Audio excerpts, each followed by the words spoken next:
I am so grateful to be here. Welcome everyone to the first webinar, The Healing Canvas, Artful Healing, Infusing Alternative and Creative Arts Practices to Overcome Trauma.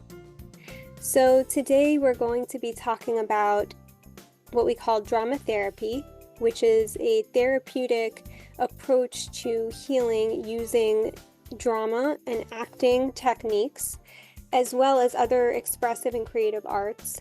And just to introduce myself, my name is Lindsey Sherwin, and I am a drama therapist, a registered drama therapist, expressive arts therapy practitioner, and mental health counselor. And I'm very, very excited to have this conversation with a guest that I have known for many years. I have trained with him, and now we are colleagues in the field. From Los Angeles, or the California area, I would love to introduce to you Dr. Kamran Afary. Thank you, Lindsey. I'm so glad to be here. Thank you for inviting me. I'm Kamran Afary. I'm a drama therapist, registered drama therapist, and as of about a month and a half ago, a board certified trainer in drama therapy.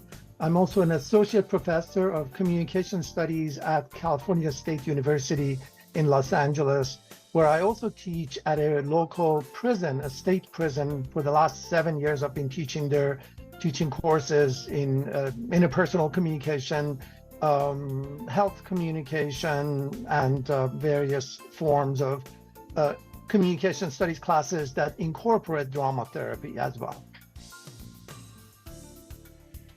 Wonderful.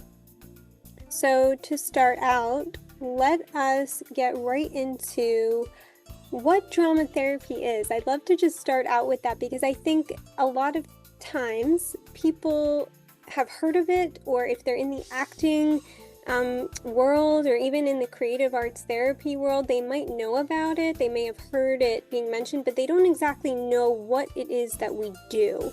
And I think it's important to share a little bit about what it is and then how we use it and apply it to working with clients in different settings.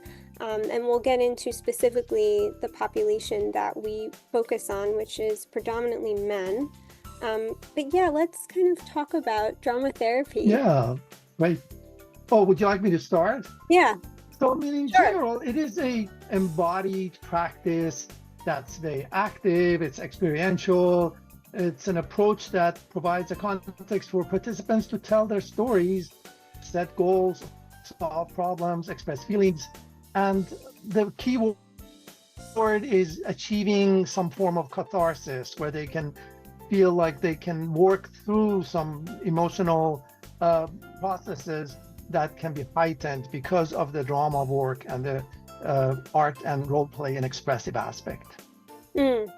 Yeah, I really relate to that. And I see it as well in my work as an alternate method of expressing, and it just brings out how people share and they challenge their experiences through the story building in a way that can really help them feel safe. And that's kind of where that trauma healing work is. A lot of times we work with clients who are coming in that have had really difficult pasts, and it just helps them to feel safe in their body and a sense of who they are. So it also addresses that identity piece that I'd like to get into too, because I think that when we're working with individuals who have never encountered this, and I can kind of speak from personal experience, when I created a drama and expressive arts therapy program in a inpatient substance abuse facility for men who are recovering from substance use, I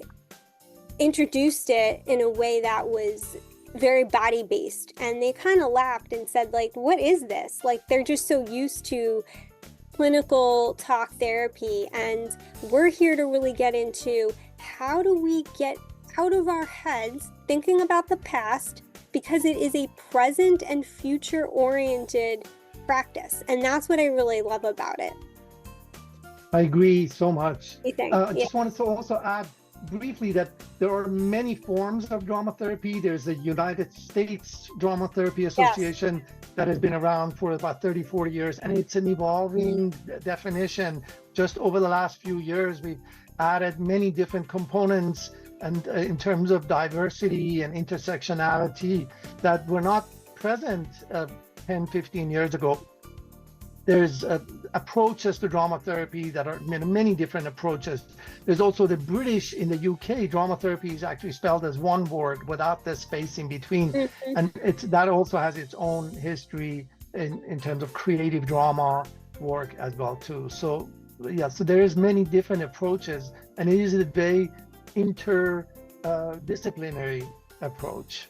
Yeah, I really like that you said that. And I want to also address that too, because I feel like that's a great segue into how we can talk about and share with those who are listening what we do with different art forms. I have found in my experience, as an actor, I'm so used to getting up and saying, okay, these are the lines that I'm going to say, and this is how we're going to start. We're going to give you roles, and we're going to have you play out this scene. But I've also realized that when we're doing this kind of work, a lot of times, whether they're clients in a setting that you work in consistently, like a group setting or an individual, they might not know what to do with that. It might be a little intimidating. So I do want to definitely talk to you about how you see introducing it. I can share briefly. I usually use like art, or like we can draw something first, draw an image, and then from that image we create a word or a phrase,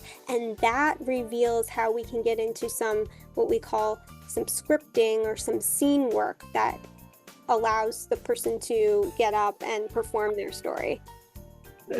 Great. Yes, I also do the same thing too. I usually begin with having them say something and speak, and then I have them draw that something about a problem usually that they're dealing with. And then I have them draw it as a way of saying, oh, here's how you externalize something that may seem like it's something in the inner world, that this is the way to express it as a drawing or as a sculpting the body. And then in that same process, there's some sharing going on. There's also sometimes we have people mirror each other as well too. So there's connection and what we call co-regulation going on at the same time as well too. So important. And that is how we view, I think, as creative therapists, healing. We view healing as mirroring. And when we say that, I'm really referring to, I remember doing this with the men when they just got up and they said, okay, like, what do you want me to do, Lindsey? And I said, let's mirror each other. How are you feeling today? They share a feeling, even if it's good. They might say good or I don't know. That's a very common phrase. And I think people kind of get stuck with that. So as drama therapists, what we do with that is we mirror that. So they're going to say, I don't know. And they start to, you'll see, if you witness that, you would see that they would laugh about that, or they might kind of have a smirk on their face and then pass it to the next guy. And it was just so magical when they lit up. Their whole demeanor changed. They felt like they were a person, and it is just so relational. And we can even talk about how we build goals into that, because a lot of times when you're doing, I think, a kind of a therapeutic creative art form, it's very different than traditional talk therapy where the goals are lined out or outlined for you. I think with this work, we have goals in our head, but then we are so focused on the witnessing aspect of what we see in people that our goals are kind of like, I want this person to feel good and be in their body, and that is health. That is health. Being creative is health. That is a new kind of energy that the medical and clinical field is not always focused on. So true. I can't tell you how many times I've had people who told me after a few sessions that at first they thought it was silly and they just like really felt awkward. And then they realized, no, this is actually a really wonderful part of breaking through that barrier, becoming more playful, becoming more connected. And then, they take that even further. They do other games, warm-up games. I have this one game, it's called the Taxi, where they call for a taxi in a different country, in a different city, in a different planet, and everybody else has to mirror that or respond in the same way. And there's just the joy of playfulness that they connect to each other, and it really helps them build. And so one of them said, after being so silly, they can do all kinds of other, you can say all kinds of other things to each other that otherwise you wouldn't share. Yes. That is the power of relationships. So when we see this happening, Kamran, what do you think about how this develops, or how do you think doing this on a regular basis, it's really like a role training, right, as we call it. How does this help to build self-identity and interpersonal relationships? Because that's really, going back to goals, that's really what we do, or our goal is. So the population that I work with in particular I started off with ADHD. I did that for a few years at a share center where it was like a 12-step building where there was a lot of share people doing these different kinds of self-help groups. So, I had people just drop in and drop out. Therapists would recommend their clients to just come and join for a few weeks. And that was tremendously helpful, over a period of time to help people get a sense of how to work with ADHD, the symptoms of ADHD, how to establish a different dialogue with what they call ADHD. But in the last few years, I've been working especially in the prison, with the prison population. And this is a maximum security prison in the high desert north of Los Angeles. Most of the students have been in there for at least 5 to 10 years. They have long sentences. But they've already started the process of redemption and that transformation of identity. So when they sign up for this educational program to get a bachelor's degree, they're ready and very hungry and really thoughtful and reflexive. So they're open in that sense. Of course, in a prison environment, there's a lot of trauma. It's an ongoing trauma, not just past traumas, but every day being inside a prison can be very traumatizing. So this notion of how to self-regulate and how to co-regulate with each other, how to create an environment that's conducive to studying, to healing, to rehabilitation, and all of that really becomes precious to them. And Yes. And I can really resonate with that word precious, because I think just to share an example of that, after I finished creating this program in this facility that I worked in with these men, and I work with them each day, it was a regular group, so I had to really kind of build that rapport. I came in, I did not know them. I've never facilitated this in a group setting on my own before. And so I think for those who are listening who are newer to this work and who are starting out, there are two things that I think are really important when starting out with a group who might be intimidating, and that you may not have a lot of training with, is really getting comfortable being authentic and being who you really are. And also, obviously fundamental facilitation and counseling skills are really helpful, but using it as a creative space to allow these clients to put the puzzle pieces together. And that's actually how I came up with narrative puzzle pieces, the program, because I felt like every day I was just piecing together their stories and really being curious about those stories, not necessarily as a clinician, like, oh, I'm curious about what you said there, what does that mean, tell me more about that, but more just like, what can we do here to take this a step further so you get the most out of this? I know it's tough. I know the past is haunting to you, and it's daunting to think about that every day when you're stuck in this this traumatizing place, as you said, it becomes a kind of a spiritual space, and that's the goal, to really make it in that way. And I know it's something that is hard to think about, but as you get more comfortable with some of what I said, I think just being who you are and being interested and being present and being open to what you can do with them. I remember, I'll just give one more example before I ask you to share your feedback on this, but I had groups sometimes where they were on a lot of medication and they really couldn't focus, or they didn't want to be there, and that's super common. And so, especially if it's a mandated program. And so I didn't really have a plan for that day. I kind of took my plan and said, I'm going to put it to the side. Would anybody be open to sharing some themes that you've been thinking about? And I'd write the themes on the board, and then we would talk about relationships. That came up. One guy said something, another guy responded. I said, we can even do some poetry. Does anyone have a line?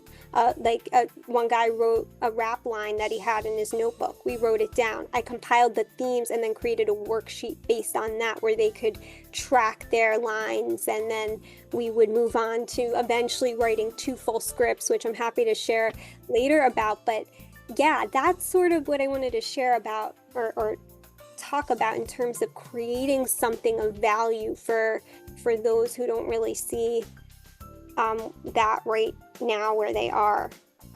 That's wonderful, wonderful. Yeah, so in the context that I'm working in is interesting, because they're studying, so let's say it's a course on interpersonal communication. So they study a chapter on culture, a chapter on listening, a chapter on conflict management, a chapter on beginning and ending relationships, a chapter on grief and comfort. And so with each of these chapters, then they write discussion posts from their own personal experiences. And then those become scripts or the beginnings of scripts for performances that they can create, and then themes that come out of that. And then we have rehearsals, we have several sessions where they can work together and come up with different themes. And we select from those writings. And then we do a whole series of several weeks of putting it, embodying it, and bringing in props. And then that process is so healing, and so really goes deep. And there's connection, the relationship is being built, but they also get to share that and have it witnessed with other audience members who come in and watch the final performances. So it's a very kind of a full cycle of different things that happen in the process, as they are saying that they're redefining their identities as students, as scholars, as creative artists, rather than as incorrigible criminal, life sentence, whatever, that usually, folks that are in prison are the labels, that the stigmas that they have to deal with. Yeah. And I think this is also an important part of this whole process, is explaining. I want to go back a little bit to explaining to them. I remember when I started the program, I explained a little bit about, what we do with drama, right? Drama is action. And they're so used to hearing the word trauma. We have to heal your trauma. Trauma is a form of helplessness. And this is like an opposite action, right? It's like we need to become actors of our own lives and knock down the glass house so we can let our spirits free. And that is creative in itself. That was beautifully put. Exactly. Trauma is defined as sort of an unconscious form that the nervous system has been damaged into the fight, flight, freeze mode. And therefore, the person gets triggered even though they're not in that traumatic situation anymore. And while that's very important and helpful to understand and to be aware of that, it is, like you say, it can be very disempowering, because the person feels like, well, it's my nervous system that's doing this and I have no say in this.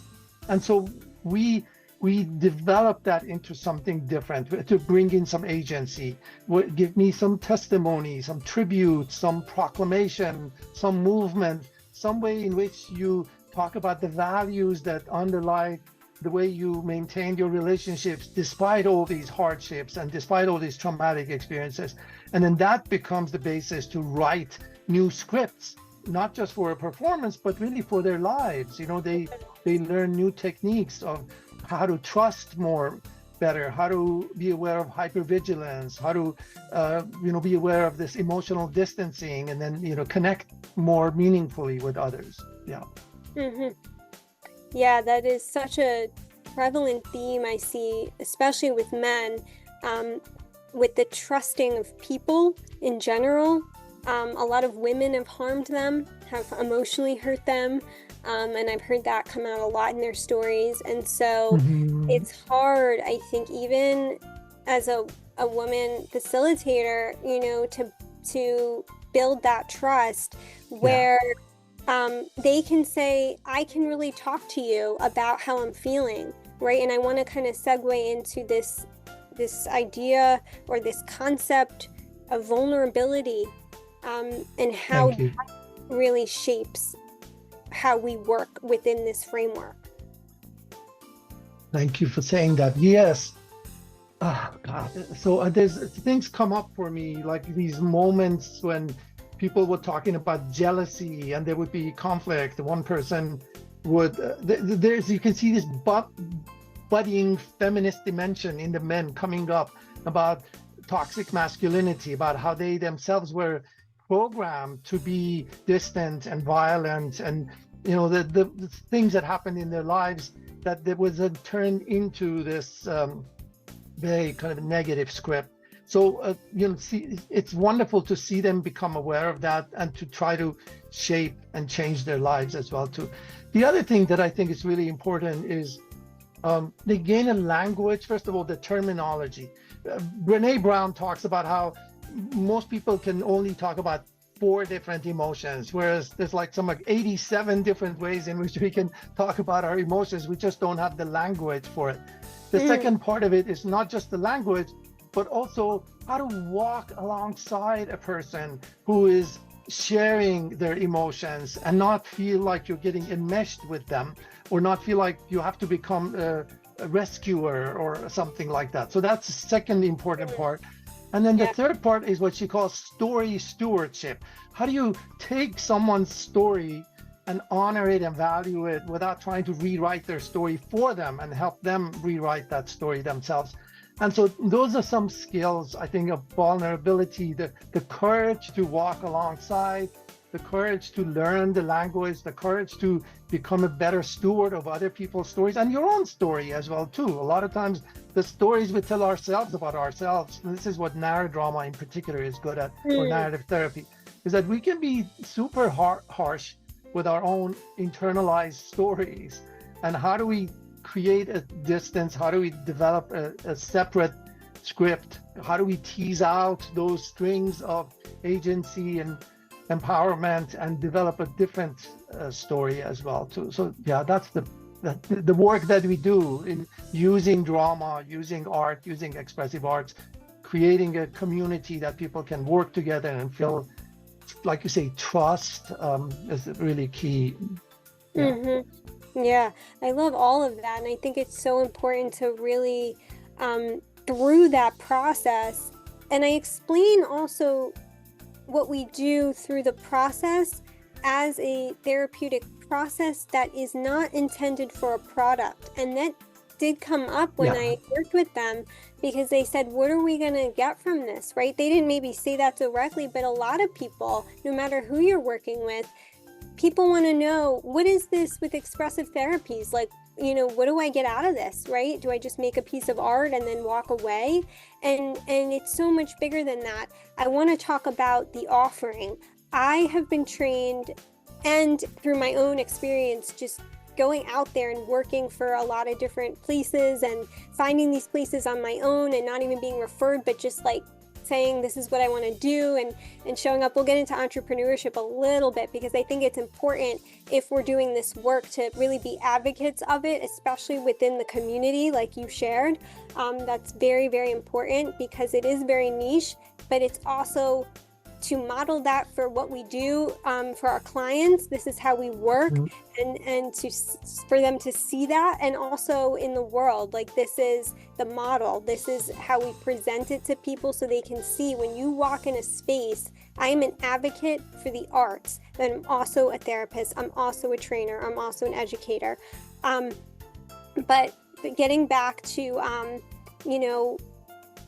just using creativity as a process, I'd love to hear your thoughts on that, and offerings, right? I did a lot of offerings. You don't have to do this. You don't have to today if you don't want to. But with that attitude and with that approach, that's where those 2 full scripts came in at the end of my time working with these men. That's powerful to me. Yeah. Yeah, well, I mean, in the work that I do, again, it's both, but it's also on campus. A lot of the work that I do is also on campus with young students. And so the way I frame it is often, so it's just not in a therapeutic situation. I can't even use the word therapy, that we're not really we're helping them become facilitators in communication, become advocates for social justice. And so that's really the offering, is that we're trying to move away from this teacher-student dynamic, or the mentor-mentee dynamic, or the expert, pathologize whatever diagnosis dynamic, and to make it more into, this is a process of creating community. This is a process of learning facilitation skills, better communication skills to develop friendships, relationships, various ways, both with others and with ourselves. So yeah, that's really the context in which I do most of my work. Yeah, and I think that's so important, because when people are doing this work and they're immersed in it, they have to see that, there will be some power differentials, but like with any kind of work, when you're facilitating a process, you want to be mindful of how people are responding to it and receiving it. And I think that's what we do so well within our field, is that we enable people to not feel like they're less knowledgeable. It's kind of like, you're my co-creator. We're collaborating with this on this project. Yeah. So in terms of, what you mentioned earlier on entrepreneurship, I mean, I do work with Pam Dunn, who has the Drama Therapy Institute of Los Angeles, which is a really interesting combination of both teaching these techniques to mental health professionals, to theater students, and a lot of times the folks that take these workshops are people in their 30s, mostly women, I would say 30s and 40s, who've had a run at some creative career, and now they would like to connect it also with therapeutic and healing modalities as well too. So that's along the lines of my work. I also actually happen to be now working with it's really interesting, with a young student, with a young artist in Jordan, who was actually recommended to me through our colleague who lives in Lebanon, Zaina Dakash. So that's been really great also to have a different kind of a relationship with outside of the United States. I'm also teaching some of the workshops in China. There's an institute in Beijing that's offering narrow-drama licensing, it's called narrow-drama certificate program. So I get to also work with some Chinese students as well, too, school counselors and psychologists and others. But it's a small part of what I do. My main job is working for the state of California as a university faculty member who is also teaching inside the prison.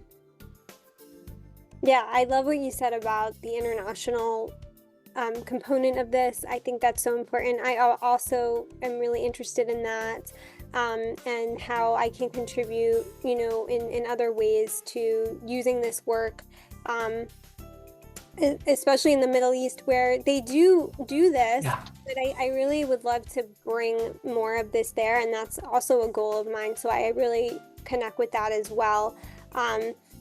I wanted to also touch on I think just being able to understand through what we do how this really helps someone change over time. That's what's coming to me now about changing over time in relationships, getting back to that, and really being truthful, right, in the moment, listening with our body, releasing responses, changing patterns.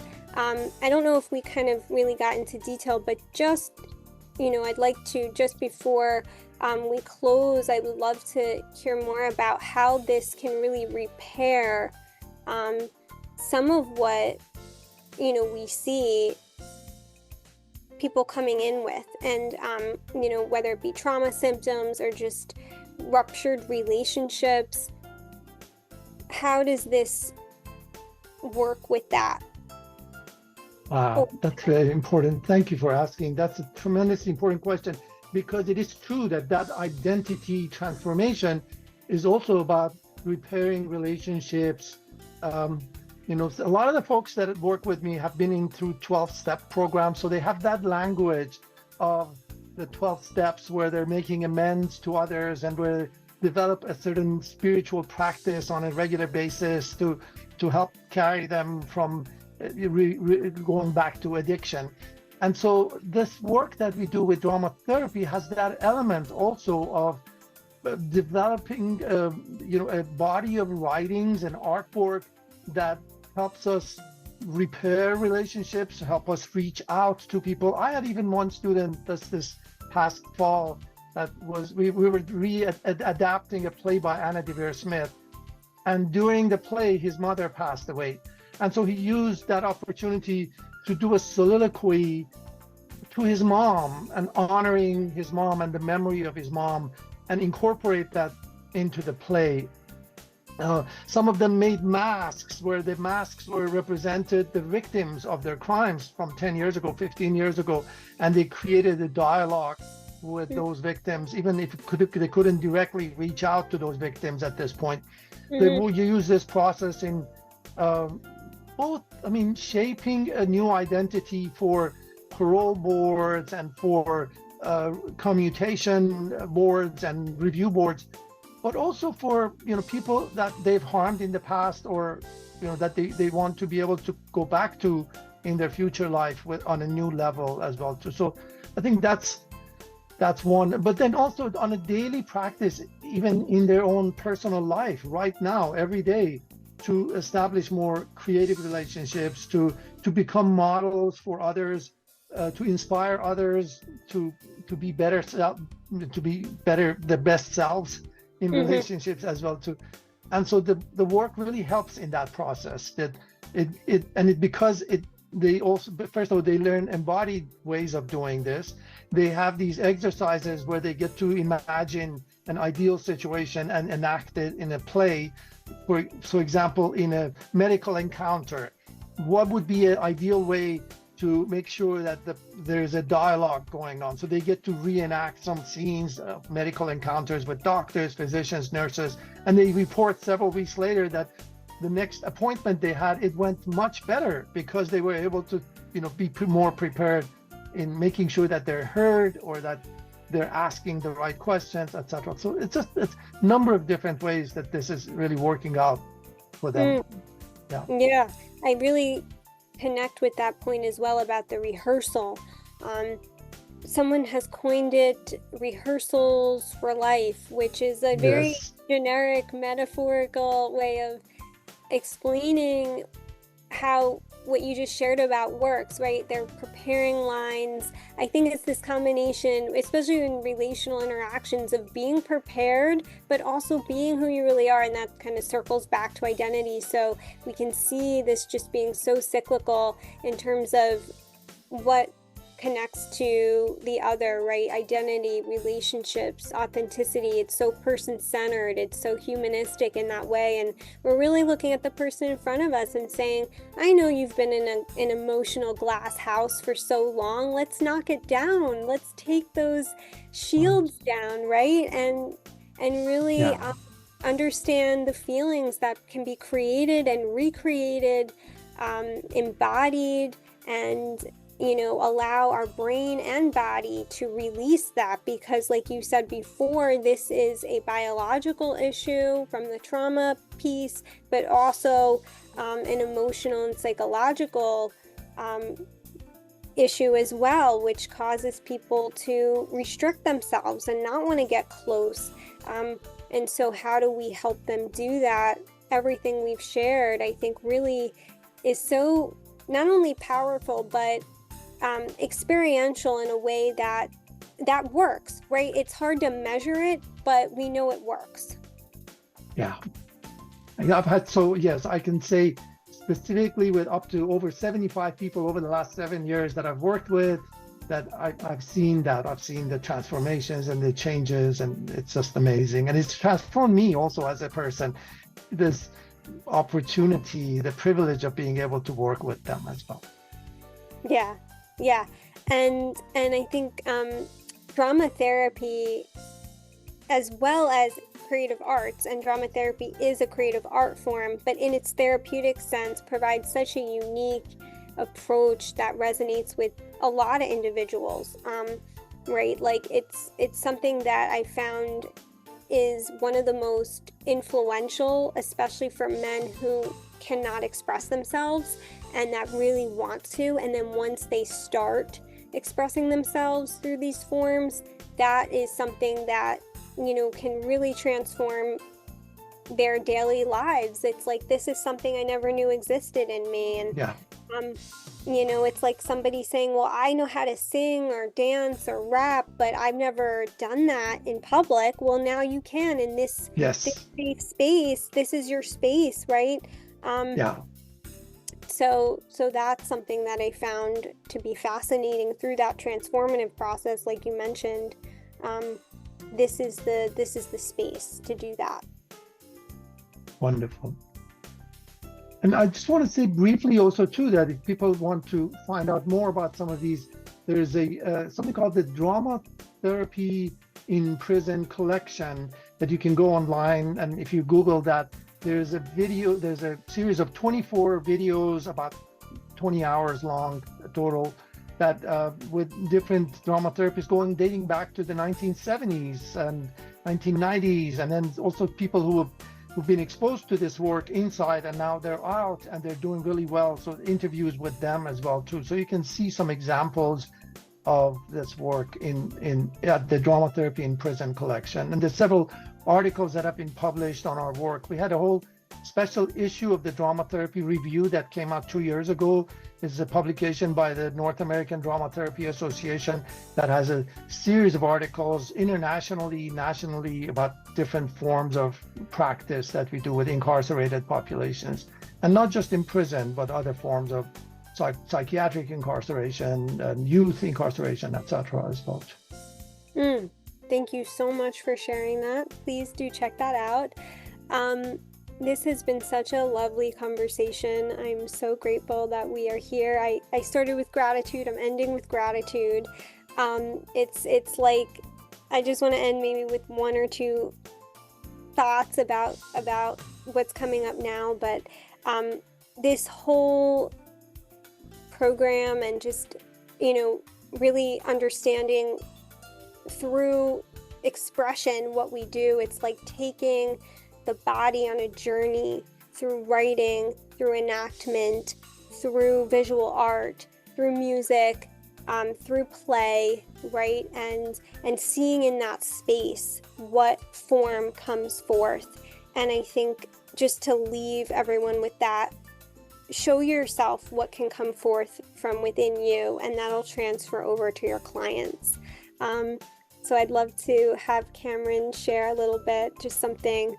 Thank you so much for inviting me. This has been great also too. I'm really glad, I'm honored that you invited me and that me one of your first, I think the first guest, for the first program. Yeah. Thank you so much. And yes, I also, I want to say again along the same lines that the way in which we're able to tell stories and we learn the skills of telling different stories about ourselves. And this is really what we learn in this process, but not just in our heads, through an embodied movement, through art, through creativity, through role play, through drawings and sculpting, and play in a playful manner. But we do so by questioning this harsh language that problems are always something internal and fixed and essential and just part of our personality and all of that. It's just so harmful, and we're moving away from that and allowing people to be more creative, and that at any moment there's ways for us to live much more healthier lives and have much better relationships. Yes, absolutely. It's holistic, it's creative, and it's relational. And that is how we are changing society. And I think that's something else to just always kind of keep in mind as we're doing this work. So thank you so much, Kamran. Thank you. Lindsey, we have some questions, if you don't mind taking some questions. Absolutely. The first question is a fairly short one. Can drama therapy help me be a better communicator to my wife? I would say absolutely yes. Yes. And I'm happy to answer that and pass it to Kamran if he wants to add anything. But I believe it can be because, and I think we just talked a little bit about this concept within drama therapy of rehearsal and rehearsing how we're going to say things, especially when there's a conflict or there's something that's challenging to express and maybe you don't know how to say it or you don't want her to get upset with you. Really allowing yourself to slow down and trying out whether it be a few lines or writing them on the page, or maybe thinking about who do you want to be in this moment right now. That can really help to get you in a better space on your own, of going into that conversation with her and expressing what you need to say. But if you were to work with a drama therapist, for example, if I were to work with you, we might try out some roles that you could play to help you have that conversation in a different way, in a more empathetic way, in a way that helps you feel comfortable and confident with this, or with sharing something that might be normatively challenging. Do you want to add anything, Kamran? Sure. Yes, I would say absolutely yes. And I think drama therapy can help you, both not only play your own role and maybe, imagine some other different communication with your wife, but also the relationship itself can become a person that would be able to speak back and forth to you. So you can imagine the relationship also as playing a role and, speaking back to both of you, and have you come up with imaginative way to make sure that this relationship is honored and valued as well too. The next question is, if a man thinks he might be impacted by childhood trauma, how can he explore drama therapy as a potential form of therapy to consider? Really interesting question.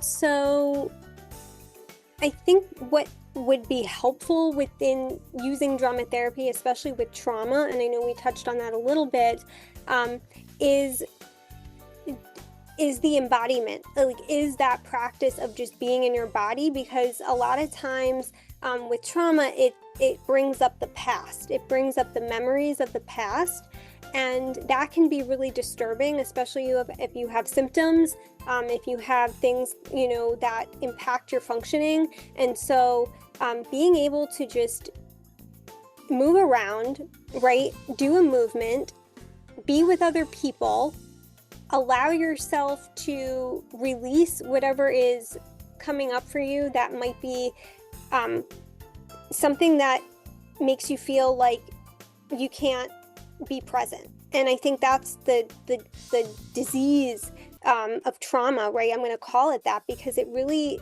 shuts someone down, and we want to help you get out of that state. And I really think when we do drama therapy, what happens is you enter a new state of mind. You're like yourself again, And the only way to really go there is we can talk about what happened, and we do talk about what happened to you, but in a way that makes you feel safe, that you can start to talk about it, not right away. And I think a lot of traditional therapies do that, right, Kamran? They cause you to just say, this is what you have to say, like a cognitive processing therapy. I'll just drop that because I think that is a traditional psychotherapy approach, and I am very familiar with that, especially with those who have been in the military, but really the difference is, and I'll just highlight this as the difference between something like that as an approach to healing and drama therapy or expressive arts, is that the transfers are what really helps too. So we're not necessarily talking first, we're getting into our body, like I said, and then using a transfer or a different modality, drawing it out, talking about what that looks like. The processing comes later, so it's very much bottom up, right? Like we're using the body and we're going up and then expressing outward, and that's the release. I hope that answers it. I can also mention an example of the work that I did. Again, I do not recommend that people just do this on their own. This is something that you really have to be trained for, and we don't want to re-traumatize people by revisiting old traumas. But one example that was, I think it was just so tremendously, this moment of epiphany for one of the people that I was working with, is that he wrote something about a particularly traumatic experience as a 5-year-old, having his father visit the house for the first time and never acknowledging his existence. And we asked him over, of course, this was again with a group that there was a lot of trust and connection or had been built up. We asked him to direct a scene of that trauma. And then we asked him to redirect a second scene of how he would have liked to see that moment play out in a different way. And those two, both he himself and the other people who were participating in that scene, of course, we all cried, and it was tremendously emotionally moving, but it was such a catharsis moment, and it made such a difference. I remember seeing his wife 6 months later, and she said, I don't know what you guys did, but there was something about him. It just came out. He's now a different person. He doesn't hold back. He's been able to process that traumatic 5-year-old experience that he could never deal with in a whole new way. So that was just one example. But again, I would not recommend that you just dive into it. It really has to be built up. Absolutely agree. Yeah. So there's 2 more questions. The next one is, can you say more about how drama therapy helps a man to self-regulate? For instance, if he struggles with getting defensive or getting angry, especially in his relationships. Yes, very important question. And I believe it is a regulating modality because of how action-oriented it is. And so sometimes, we might start off with a meditation or a guided imagery, which can really slow the nervous system down. And so if there's a lot of racing thoughts, or if there's a lot of anxiety going on, and that's building up to getting upset, or maybe there's some low mood, depending on how you're feeling, we can do a lot of different things before we even get into enactment or role playing that can help to calm your nervous system down, to get inside, to start getting back online to your prefrontal cortex, where you're not so stuck in survival mode. And I think just even a relaxation, right? Like or even doing a movement and mirroring that, which we kind of mentioned. If you don't have someone to mirror that with, you can even look in the mirror and make a movement, right? I did that with a few clients. I advised them, they said, I don't know how I can do this by myself. I said, you can make a movement and kind of explore how your body is. We're very body-based. So really the first step to feeling better is to feel it in your body, because that's where our feelings live. They live in our body. And so we have to be able to get within that space so we can see what it looks like and release it. we think that feelings are stuck in there from the past, and our whole premise in terms of regulation is to get them out. And when we get them out, we feel lighter. We feel like something has been lifted. So I would encourage you to try the movement. Usually we can't say anything too detailed, right? Because we don't have the words. So if you're in a moment like that where you're just like, I'm so upset, I don't even know what to say right now, take a breath, come back to yourself. Maybe you want to just close your eyes for a moment, right? And think of something. Usually this can be facilitated with someone, like we mentioned, who is trained to introduce you to the process. And that's something you would do. Like if I was working with you, I would take you through that journey. But if you can't, and you're on your own and you want to use some of these techniques, I would encourage and recommend some of those. Do a movement, take a moment, take a breath, visualize something that you want to see. Maybe it's a scene. You can even, if you're in a space to write it down, write that scene down. Maybe you draw a color with something like a colored marker or pencil, something that can help you see it, see the feeling, and then you'll notice that your system will feel comforted by that. Anything to add? No, just I think you really covered it. Self-regulation, our basics, movement, things to do with deep breathing, grounding, movement, making sure you're in the present moment, doing some journaling. So the only thing we do in drama therapy is, I would say that we add various forms of creative artistic things to help heighten those practices. And also, if it's in a group setting, then we'd like to do more co-regulation so people can connect to each other and feel more present in the presence of others and not isolate or hide their feelings, just to be able to be more vulnerable and open. And the last question is, you said drama therapy helps a person be more authentic. How can someone know if they aren't being truly authentic to the point where they might consider exploring drama therapy? Oh, what a question. I really, really like this one too. They're all great, but this one is just so important because I think I want to bring this back to being an actor. Authenticity is the nature of being a performer, right? And so I think I say that because even if you're not one, we all are in some way. And this is what we help people understand, that we are all actors on a stage, just improvising life. And because we can do that as humans, that gives you an automatic right to be authentic. And I think we kind of, again, it goes back to that cognitive part of our brain that says, we can't do this, I can't be authentic, I have to be this right now, when that's not who we really are. It kind of infiltrates into this idea of identity, right? We really are who we really are, and we got to be more of that. And how do you become more of that? Well, you train yourself, right? As people, we do have to train ourselves to be who we know we can be, because the past really robs that from us. It happens in childhood when we learn patterns of behavior from our families and our parents, our caretakers, right, that maybe weren't so kind to us or so relational with us and so supportive or caring. That kind of takes that away, that authenticity. And so with this work in drama therapy, we can retain that again. We can bring that back. And that is the spark of creativity that will come alive and cause that authentic self to come forth and come through as you're performing your scene, or as you're playing a role, or even the primary step of, just like we mentioned, an action, like making a movement. That is the start of drama therapy.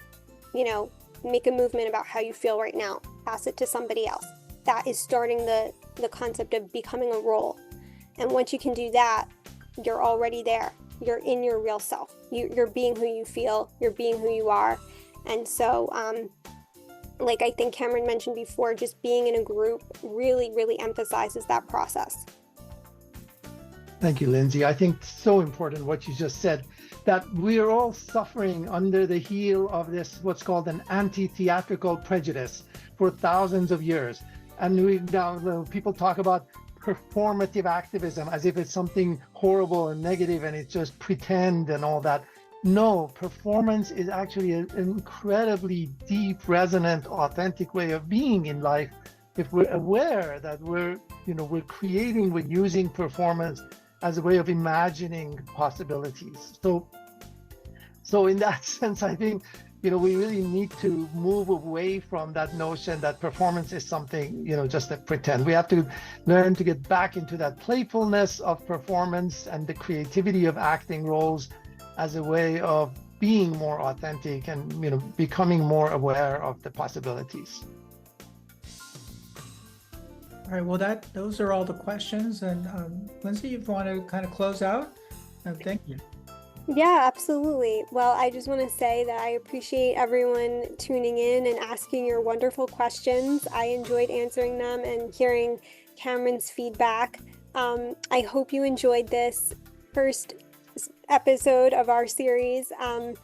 And I really look forward to doing more with the healing canvas. It's just something I'm extremely passionate about, and talking about this work and sharing it with all of you. So thank you so much for being here with us tonight.